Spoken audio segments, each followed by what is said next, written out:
Hi, I'm Maya Chin, and this is the story of how my small family restaurant became one of the most exclusive dining spots in New York City, all because my in-laws couldn't resist tearing me down one last time. Cooking has always been my passion. Growing up in a modest Chinese-American household, I spent countless hours in our tiny kitchen, learning traditional recipes from my grandmother while adding my own contemporary twists. My parents wanted me to pursue a respectable career in medicine or law, but my heart belonged to the culinary arts. That's how I met James, my husband.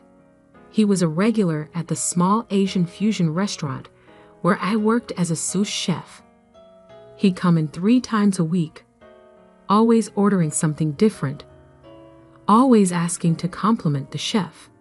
When we finally met, the connection was instant.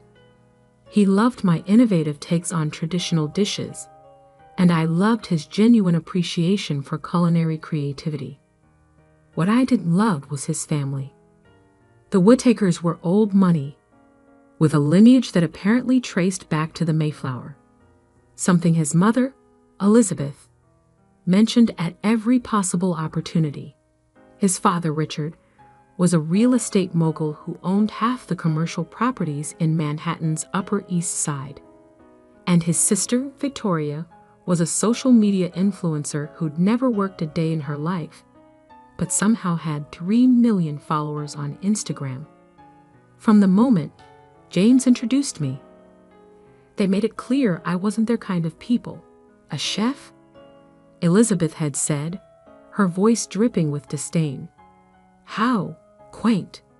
But James stood by me, and we got married despite their objections. I thought time would heal the rift, that proving myself as a loving wife would eventually win them over. I was wrong.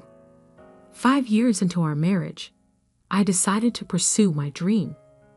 With our savings and a small inheritance from my grandmother, I opened Fusion Garden, a cozy restaurant that blended traditional Asian cuisine with modern American influences. James supported me completely, even though it meant living on a tighter budget while the restaurant found its footing. The first year was tough, as it is for any new restaurant. We had good days and bad days, but slowly, we were building a loyal customer base. Food critics were starting to take notice, and our weekend reservations were usually booked solid. It wasn't a Michelin star establishment, but it was mine, and I was proud of what we were creating. Then came last year's Thanksgiving. The Whittakers insisted on hosting the entire extended family, including me and James. Usually, I tried to avoid these gatherings, but James convinced me it would be good for business networking. Dad's friends are always looking for new places to host their business dinners, he said optimistically. I should have trusted my instincts. The evening started with the usual subtle jabs. Elizabeth commented on my simple dress, which cost 3 months of profits. Victoria asking if I needed recommendations for a good plastic surgeon. She knew a great one who fixed her nose. And Richard barely acknowledging my existence. But it was during dinner that everything fell apart. So Maya, Elizabeth started, swirling her wine glass with practiced elegance. James tells me you're little. The restaurant is still operating. How surprising. I felt James tense beside me. Yes, we're doing quite well, actually. Our weekend reservations are usually... Oh, darling. Victoria cut in, scrolling through her phone. I saw your reviews online. 3 stars? That's barely passing, isn't it? Actually, 3 stars on Michelin is. I tried to explain, but Richard interrupted. Let's be honest here, he said, putting down his fork with a loud clunk that silenced the table. We've all eaten there. The food is mediocre at best. No innovation, no style, just worthless food from a worthless chef who clearly doesn't understand fine dining. The table fell silent. 20 pairs of eyes turned to me, some with pity, others with poorly concealed amusement. "Dad," James started, but I placed my hand on his arm. "No, Richard's entitled to his opinion," I said quietly, standing up. "Though I find it interesting that someone who thinks my food is worthless has reserved a table at Fusion Garden 6 times in the past month under different names." Elizabeth's wine glass froze halfway to her lips. "What's wrong, Elizabeth? Didn't think I'd recognize your husband when he came in wearing different suits, sitting at corner tables, taking detailed notes? Or did you think I wouldn't notice Victoria's anonymous food blogger friends coming in with their cameras?" Richard's face had turned an interesting shade of red. "We were merely conducting market research. The property your restaurant sits on is owned by the Chang Family Trust. I finished for him, my grandmother's family, not part of your real estate empire, and not for sale." The silence that followed was deafening.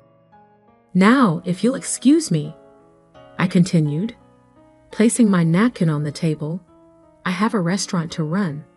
A worthless one, apparently, but it's mine."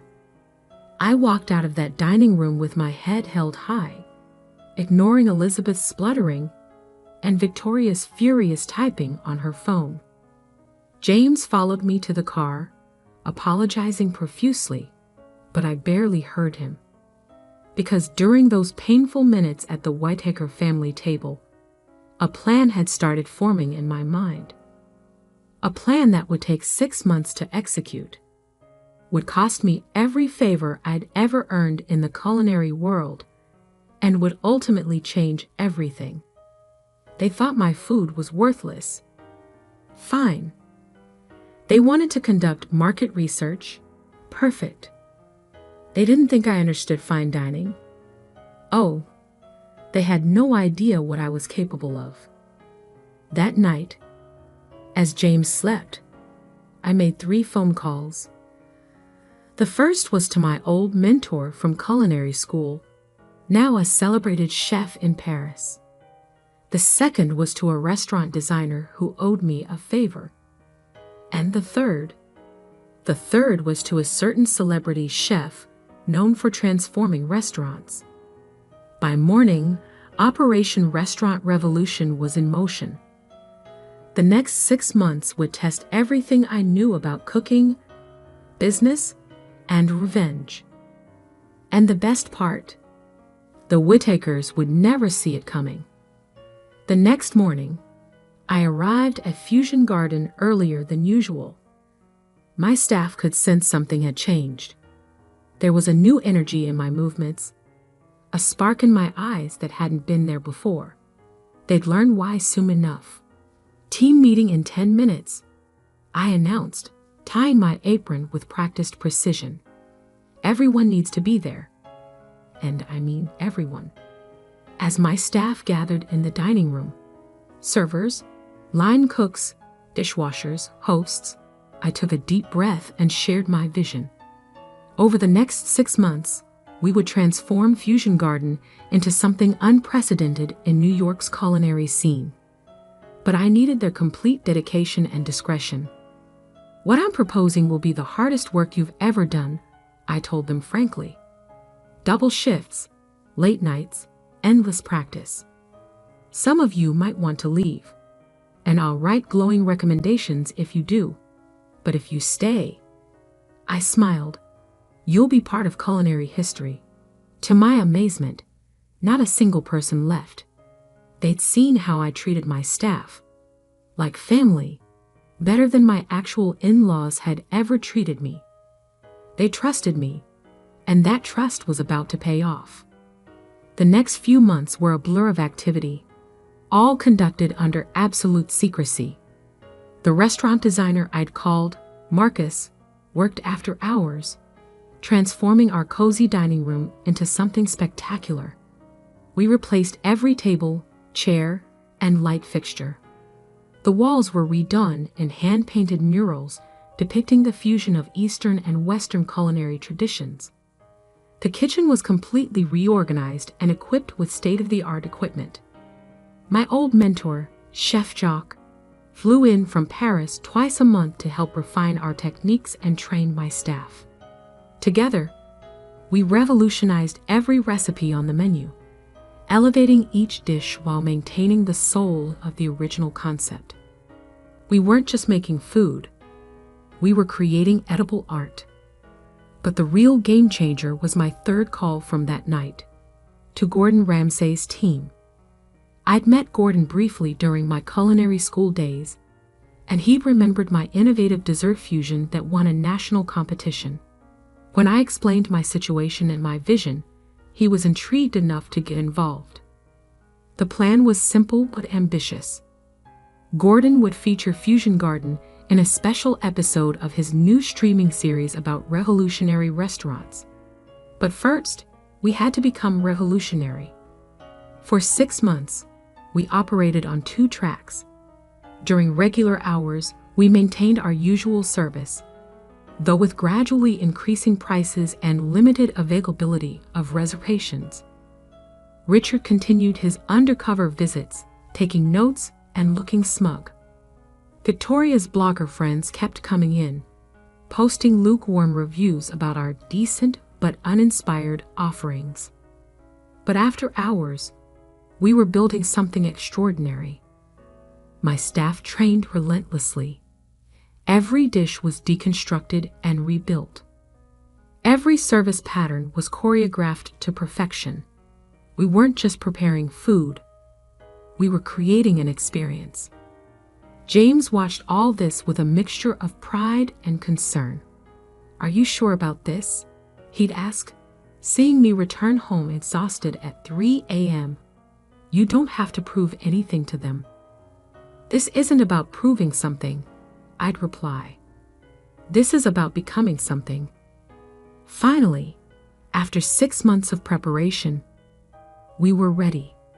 The restaurant closed for 2 weeks for renovations.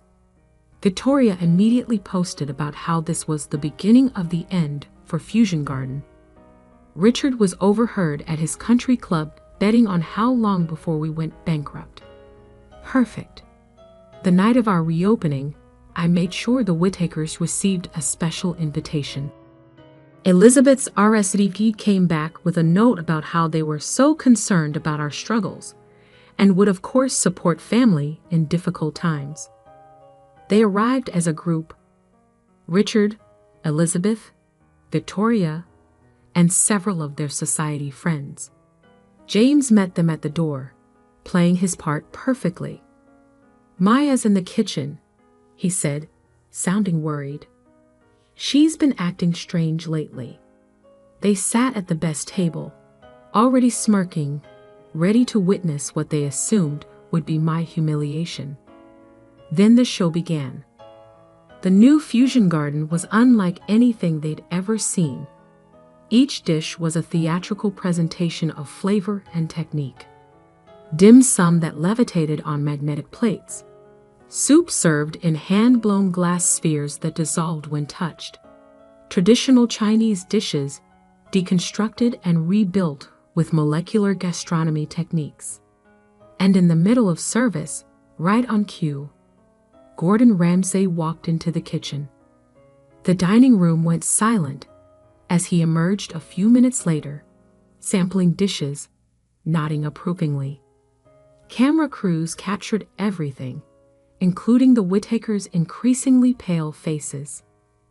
"This," Gordon announced to the cameras, "is the future of fusion cuisine. Chef Maya has created something extraordinary here. Michelin should be calling any day now." Elizabeth's wine glass slipped from her fingers, shattering on the floor. Victoria's phone livestream suddenly went quiet. Richard's face had turned that interesting shade of red again. Then I emerged from the kitchen, no longer in chef's whites, but in a designer dress, followed by some of the most renowned food critics in New York.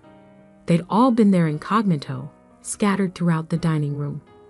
The property offers are no longer necessary, Richard, I said quietly, stopping at their table. Fusion Garden isn't for sale. In fact, we're expanding. That empty building next door, the one you've been trying to buy for years. I closed on it this morning.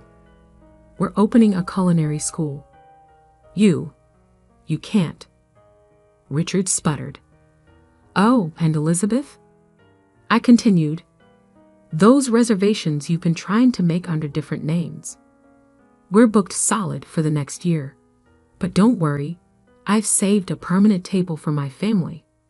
I smiled sweetly. Right next to the kitchen, where you can smell everything, but taste like anything. The episode aired 3 months later. Fusion Garden became the hottest reservation in New York overnight. We earned our first Michelin star within 6 months, with rumors of a second on the way. The culinary school opened, focusing on fusion cuisine and innovative techniques. The Whittakers? They still come in sometimes, sitting at their assigned table by the kitchen, watching as I live my dream. Victoria's followers love her posts about her talented sister-in-law. Elizabeth brags at her social clubs about how she always saw my potential. Richard even offered to invest in my next venture. I declined, of course. Some things, like self-respect and true passion, are worth more than money or social status. My grandmother taught me that, along with her recipes that started this whole journey. James and I are expecting our first child now. Yesterday, I felt the baby kick while I was developing a new dessert menu. I placed my hand on my belly and whispered, "Remember this, little one. Success isn't about proving others wrong. It's about proving yourself right." The kitchen timer dings, and I have to go. There's a new fusion dish I'm working on, combining my grandmother's secret xiao long bao recipe with a French soufflé technique. The critics will love it. But more importantly, I love it. And in the end, that's what makes anything truly worthless or priceless, not what others say about it, but what you know it's worth. As I head back to my kitchen, I pass the Whittakers' table. It's empty tonight, but the reservation sign is still there, a small reminder of how far I've come. Some might call it petty, keeping that table as a monument to their disdain. I call it seasoning, that extra pinch of satisfaction that makes success taste even sweeter.